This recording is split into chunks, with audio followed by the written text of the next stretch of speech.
Speedsters, one of the hottest topics in superhero fiction, which races through the minds of fans nearly as fast as the characters can run themselves.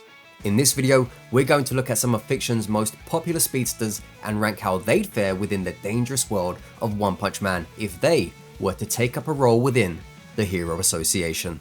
And before we get into the tiering, this is a mighty important clarification for the video. I am only going to be focusing on the traditional running type of speedster. This means only speedsters who can only or are nearly always depicted as using their speed powers in the form of running count. So speedsters which fly, soar, swim, or whatever else are not involved in this video. That's right, this one's for the classic runners, the speedsters who earn their title hauling ass with nothing but the two legs God gave them. Kicking off the tiers, we have Hero Shelter. This means that the speedster, despite their quickness, is not going to be safe at all within One Punch Man's world, and when serious trouble arises, their best option will be to hide in a hero shelter with the rest of the civilians, because they just don't have the minerals to put a dent in serious monster pedigree. Low rank signals that they aren't totally useless within this world when it comes to fighting monsters, however they're going to fall short in the face of demon level threats, likely a C or B class hero at best. Respectable indicates that the speedster would be a worthwhile hero within the association at a high B or A class level, but not one who can take control of challenging situations. High A means the hero can fight well, even against lethal, unforgiving monsters in the world of One Punch Man, and is viewed as a powerful hero by many, but lacks the extra pieces needed to take the last step. Then, finally, we have S-Class, meaning that within the Hero Association, they have been marked as the best of the best and can thrive in the most fatal of situations using their sensational abilities. With that out of the way, it's ready, set, go. Dash from The Incredibles is up first, but first place is not what he's taking. This kid is quick, as expected from someone who makes this list, though not quick enough to keep himself entirely safe from monsters who'd be lurking within demon threat territory. Many monsters around this region, and the A-class heroes who fight them, are capable of moving at speeds which transcend the speed of sound, and some can even be found in massively hypersonic ranges. Due to this, Dash might be able to outrun a bunch of heroes and monsters. However, when within range, those lethal monsters are more than capable of reacting to his movements, which would prove fatal for him.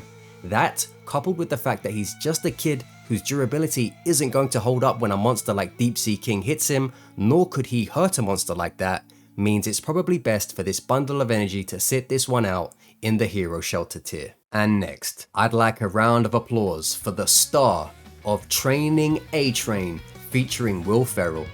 Yes, it's A-Train from the boys himself. We worked together with Vought to bring him to One Punch Man's Earth, which is a decision he's definitely not going to enjoy. A-Train's strength is running at incredible speeds. However, even he can't control that speed to the best degree possible, as we've seen him struggle with maneuvering efficiently at such quickness, as demonstrated by his accidental killing of civilians. On top of that, while A-Train can hit hard and take a beating too, courtesy of his attributes as a soup, the strength and durability available to him won't allow him to hang with the meaner monsters that'd be expected, meaning he'd only confidently be able to handle foes which B-class heroes could tangle with at best. Anything higher, and he's probably getting killed in a few hits or less by beings that are fast enough to catch those vulnerable limbs of his. The member of the Seven goes into the low rank tier, and having to put up with Homelander suddenly doesn't seem so bad anymore compared to the weakly monsters of One Punch Man. Impulse from Young Justice tornadoes in after, and unlike the previous two, not only can he speed blitz in One Punch Man conditions, but he can take a hit and give a mean one back, which does wonders for his ranking. Speedier than the previous two by way of being comparable to the Flash at times within Young Justice, Impulse can hold his own with ease by way of his strong output and stronger speed. He'd be great at hitting monsters from all kinds of angles, like it were a game of Beat Saber, and that quickness would make him harder to nail down than a conviction in a Hollywood scandal. The downside here is that his damage output is not reliable enough to execute the more formidable monsters, which would be required of him regularly in S-Class. Not to mention, he can be caught lacking due to his concentration problems. And if he does get hit by the monsters which S-Class are accustomed to dealing with, then the only thing he'll be doing quickly is dying. But overall, congratulations to Impulse, because he earned himself a place in High A for impressive speeds and generally strong output. And speaking of justice, it's time to bring in my personal all-time favorite version of Flash. Yes, it's the childhood icon for many of us. It's Flash from Justice League Unlimited. I don't care what crazy feats your favorite Flash has. I don't care if your favorite Flash works on attoseconds or even zeptoseconds. And I don't care if your favorite Flash is strong enough via scaling to spin Superman on his finger by his Kryptonian nutsack. For me, this will always be the best represented version of the Flash because it's who I grew up adoring. His powers never felt like too much, nor did they ever feel like they weren't enough. He was a perfect rendition of an effective and lovable speedster within a balanced story without becoming something stupid. And just look at him. The outfit, the art style, the quips, the personality, everything about him made me love the Flash as a kid. Faster than light, powerful enough to be a vital member of the Justice League, able to tangle with the best of them, and capable of stepping up as the hero he needed to be, it's a no-brainer that JLU Flash is in the S-Class of One Punch Man. Truly a time to be alive as a kid when this show was out, and the Flash brand as a whole has an incredible amount owed to this iteration alone for creating generations of fans from its time. Enjoying the video so far? Hit that like button at Muck20 and subscribe if you want more One Punch Man related content in your life from now on. Another show which was something special for its time was Heroes, and it's Daphne Millbrook from Heroes on the tiering next. While she's fast, she's not fast enough to keep herself out of trouble in the One Punch Man verse. Demon level beings will be able to react to her usual speeds, and since she's pretty regular outside of that, one hit from a monster would likely end her altogether. Nor would she possess any means to hurt them in return with her limited attack scale. Daphne, it's off to the hero shelter with you.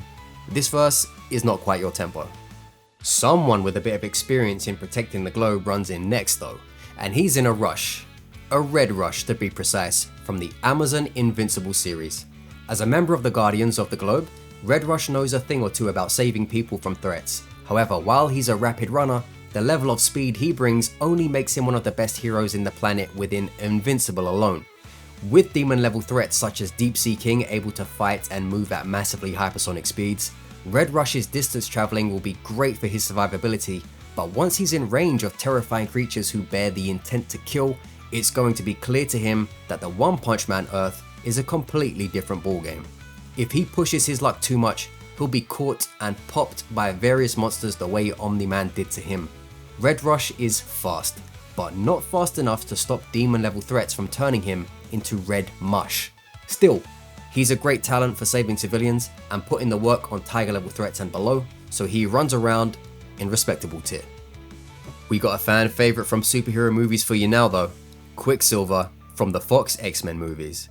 The super speed sequences in those movies have amassed this character quite a following and given a lot of intrigue around his capabilities, especially since those scenes are done with such style. However, the level of speed will not have him making the monsters of One Punch Man doing the mannequin challenge.